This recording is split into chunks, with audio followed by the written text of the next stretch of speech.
আমাদের জসিম মিস্ত্রি মেকারি মিস্ত্রি চায়ের দোকান দিয়েছে দেখতে পাচ্ছ দাদারা।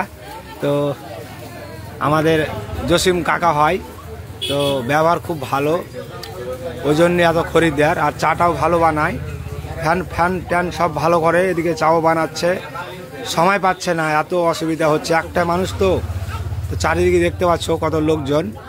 তো তোমাদের যদি চা খেতে ভালো লাগে একবার আসবে জসিম কাকার দোকান, চা খেয়ে যাবে। দেখতে পাচ্ছ কত খরিদ্দার, মানে এত খরিদ্দার মানে কি বলবো, তোমরা তো দেখতে পাচ্ছ ভিডিওর মাধ্যমে, আমি ভিডিওতে দেখাচ্ছি। সুবহানাল্লাহ, এত খরিদ্দার মানে কি বলবো, একটাই দোকানদার হয়ে গেছে, তো পাশে তো কেউ নেই, তাও একজন দিচ্ছে পানগুলো বানিয়ে।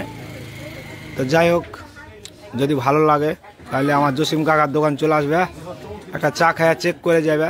আর এখানে ফ্যান ট্যান তো ভালোই আছে সব কিছুই। তো তোমরা ভালো থাকো, ভিডিওটা ভালো লাগলে শেয়ার করে দিবে।